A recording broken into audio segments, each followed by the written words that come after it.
So, as many of you know, I have a very big passion with this show about when it comes to bringing candidates for state office, state legislature, local office onto this show, because again, this show at the end of the day is about making politics more accessible.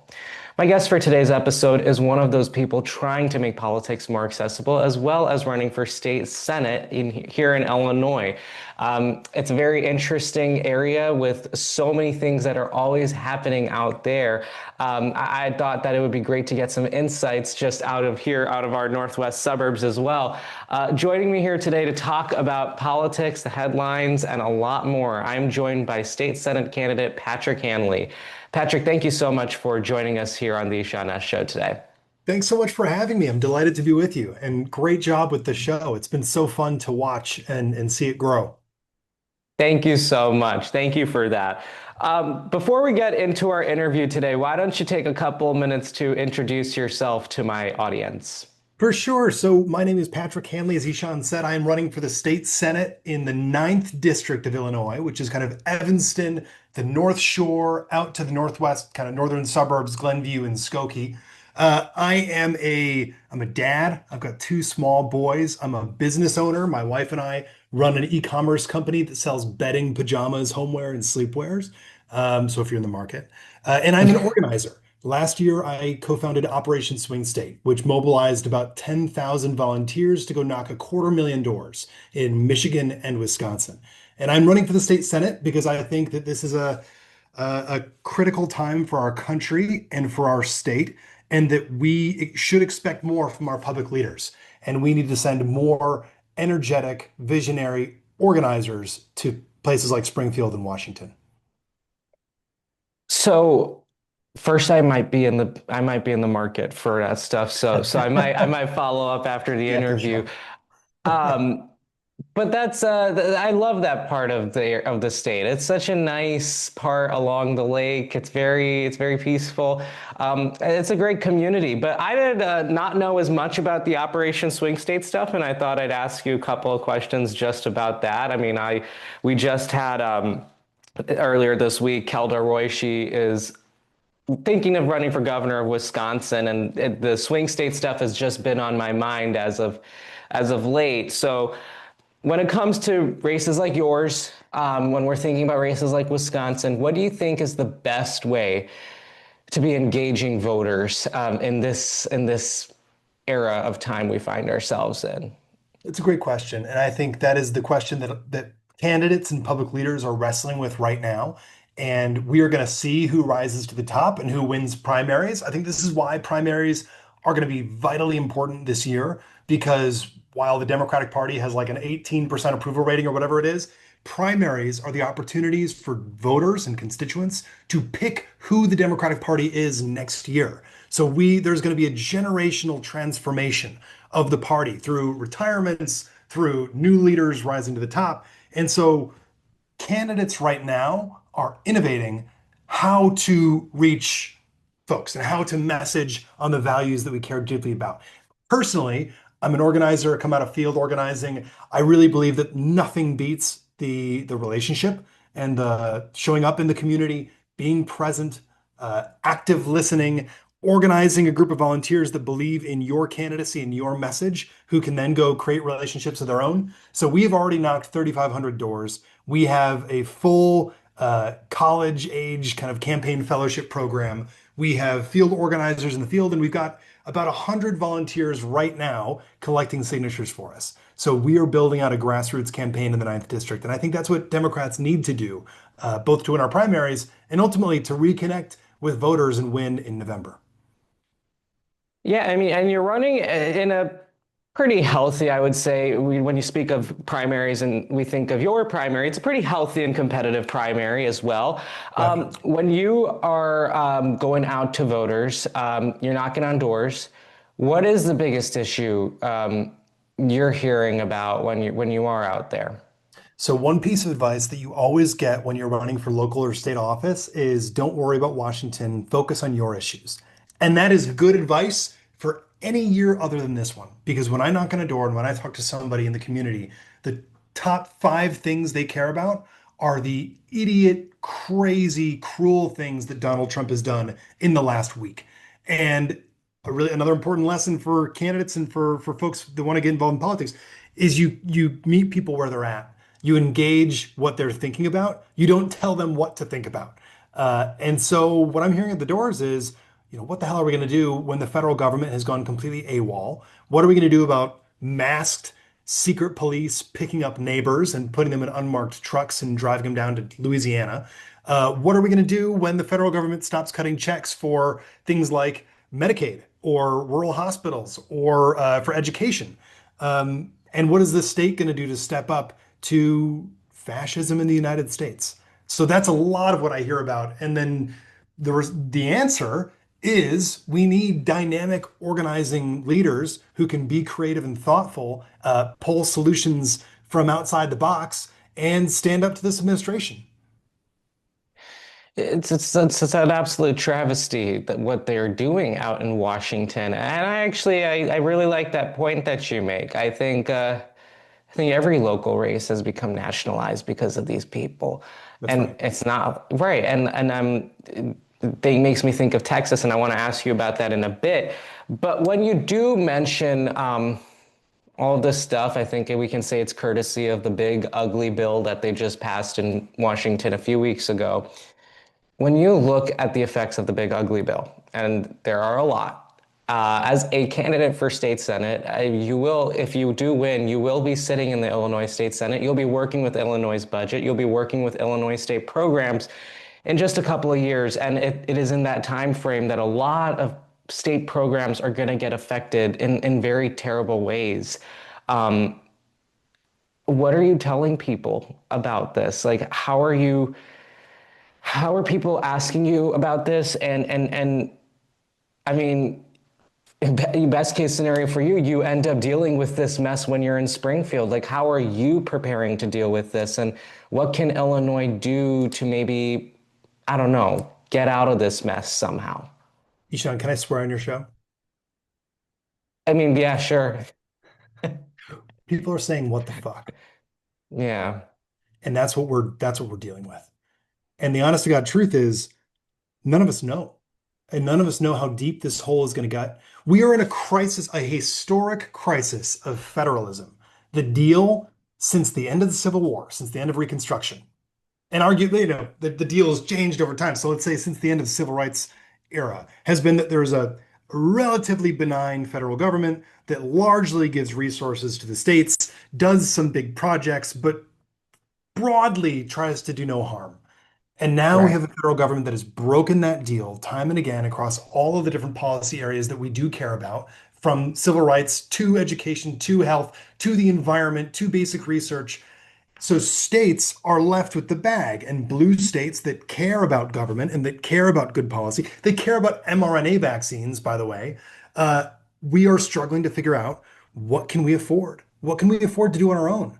How can we partner with like-minded states to try and revive some of these good ideas that are going to help multiple states and not just our own? Can we get together with Massachusetts and Minnesota and put in some money for mRNA funding so that those vaccines and that vaccine development doesn't completely stop? Can we partner with California and New York and try and revive some of the programs that have been sliced from the EPA so that we can monitor how our climate is doing and how to respond to, by the way, the crisis of your and my lifetimes, which is climate Hmm. change?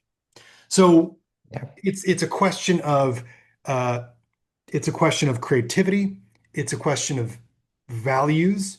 And then ultimately, it's going to be a question of prioritization because we are working with a finite budget. We can literally only afford a certain set of things, but we're going to maximize the amount that we can do with our taxpayer dollars, and we're going to let our values drive our priorities. But make no mistake, this is awful. This is terrible. And if this continues, and if the federal government continues to be such an untrustworthy partner, we're going to be in a very awkward spot where Democrats like me are going to advocate for lower federal taxes so that states can pick up the tab.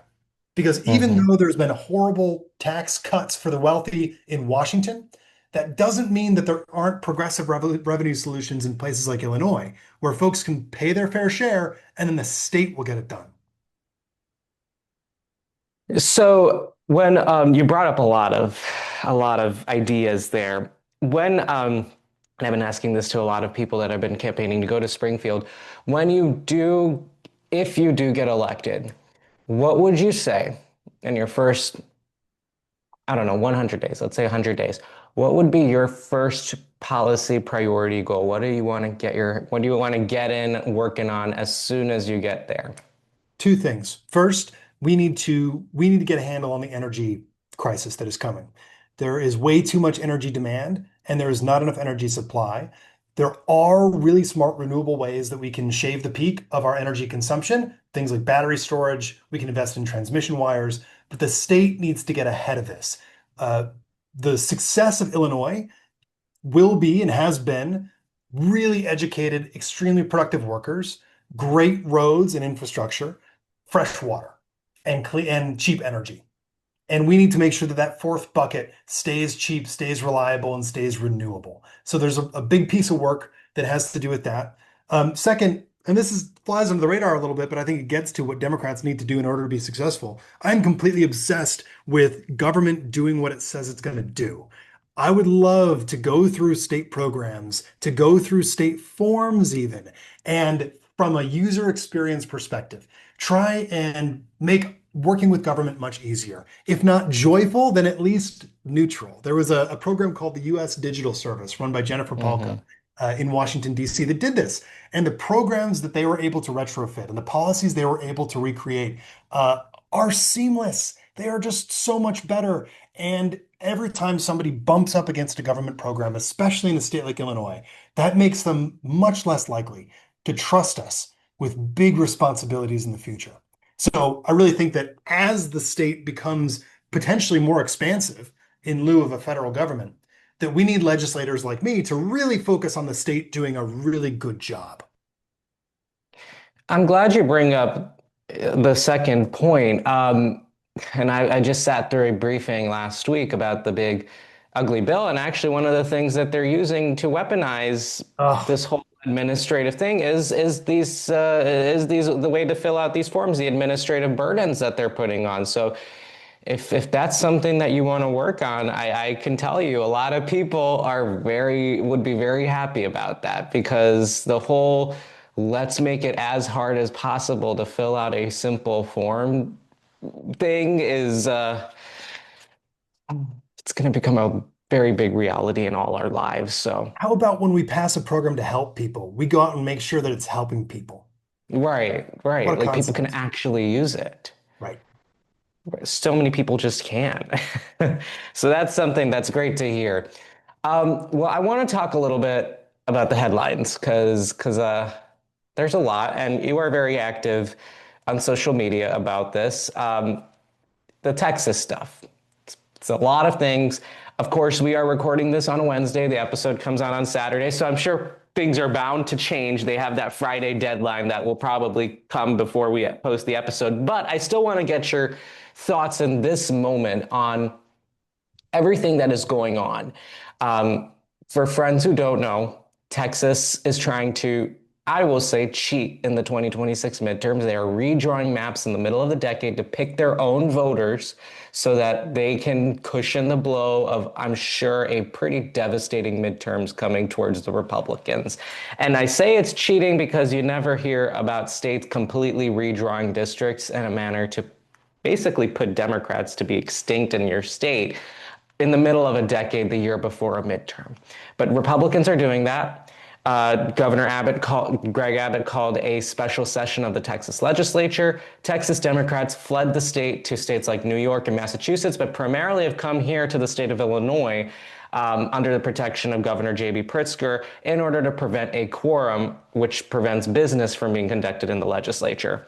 All right, I just needed to put in that little info piece there for people who don't know. But Patrick, I want to get your thoughts on all of this. Have you been talking to any legislators? I know a few folks out here who have been in touch with them. I want to know if you have been in touch with anybody, maybe in DuPage Democrats or with the Texas people, and just also your thoughts on all of this. Yeah, How are you feeling?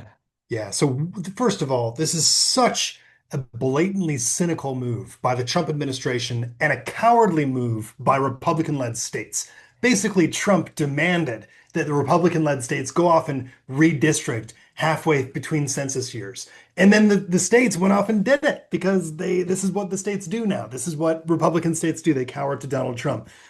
So it's happening in Texas now. We heard, I believe, yesterday that JD Vance is headed to Indianapolis today to try and pull the same thing in Indiana. You can bet the same thing is being talked about in places like Missouri. So many Republican states, frankly, are already gerrymandered. So they're squeezing the last little juice they can, so blatantly and cynically. And I think it is, again, just escalating the crisis of federalism that we're in right now. And look, Illinois has not been totally pure and innocent with the way that we've cut our districts. Although I will say that we've focused on compactness and representation a lot more than Republican map makers have. Um, but now a certain wisdom has been revealed about that approach because it turns out we cannot trust the other party to play fairly in this federal game of politics anymore. And so, one of the things that I talked about the other day on social media was I am a good government liberal. I genuinely believe that government works well and is the most sustainable when it's representative, when it's fair, when we take money out of campaigns, when we implement ranked choice voting, when we do independent redistricting, so that to your point, voters choose their representatives, not representatives choosing their voters. And also, if Republicans are playing this way, there's no reason why Democrats shouldn't do the same and shouldn't beat them at their own game and ensure that we take back the House of Representatives next fall. The stakes are just too damn high.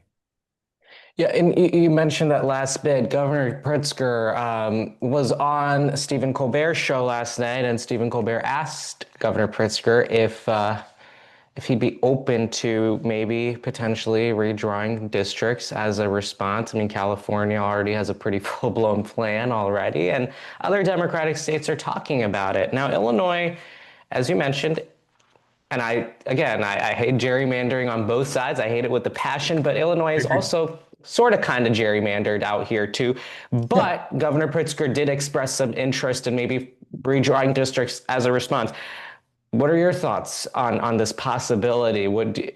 I don't think it would happen after the midterms. I'm guessing it would happen before, so I don't think you would be in the legislature at that point. But still, what are your thoughts on this possibility of Illinois maybe redrawing as a response in Democratic states more broadly? Yeah, we cannot be Pollyannish about this moment. If this is how Texas is going to play, and if this is how red states are going to send Republican congresspeople that do not represent their districts to Washington in order to cut healthcare and cut aid to the poor and cut basic funding for environmental research, all the things that we care about, uh, we need to respond in kind. We cannot pretend like national politics is being played fairly anymore. So no, I'm a good government guy. I want districts to be fair in Illinois. If there's a world where we could have a national compact whereby we all set aside our swords and we implement independent redistricting, fantastic. I'll be the first person to sign on to it. But in lieu of that, if this is how Republicans and this is how Donald Trump is gonna play this moment, then yeah, I have absolutely no problem with that. It's interesting stuff. I mean, I would have never thought that things would escalate this much this quickly. To be honest, I kind of thought Republicans were bluffing, and I think that's my bad too for discounting that. But here we are. I mean, I have an interview coming up with a Texas Democrat next week, so that'll be Good. an interesting discussion that I'm excited for. Patrick, unfortunately, we are almost out of time for our interview here today. But before I do let you go, are there any parting thoughts that you'd like to share with my audience? Ishan, it's been so great chatting with you. I would just say that one of the things we come back to again and again is that the Democrats need to have a forward-looking vision. And the truth is, right now, across America, precariousness and anxiety, both economic, socially, whatever, what have you, environmental, are what is driving the way that people experience the world, like the social isolation. People are feeling untethered from a broader community and, frankly, from a future that they can depend on. So, what Democrats need to do is provide a vision of a future that people can actually believe in, a future where they're going to have a good paying job, where they're going to have a vibrant community with good schools, decent healthcare, where the future isn't so uncertain and so terrifying, where AI is properly regulated and tech billionaires aren't running global affairs. And if Democrats can show voters a vision of the world that is safe, that is green, that is growing, and that they can believe in, I think that's a really strong message for us to take back the houses of government, take back the presidency, and push our country forward. Patrick Hanley running for state senate in the ninth district. Thank you so much for joining us here today. It was a great conversation, but we hope to have you back on the show very soon. I feel like there will be so much to talk about even the next time we have you. If we even had you on tomorrow, I feel like there'd be so much to talk about. I'd love it, Isham. Thanks so much for having me. Of course, of course.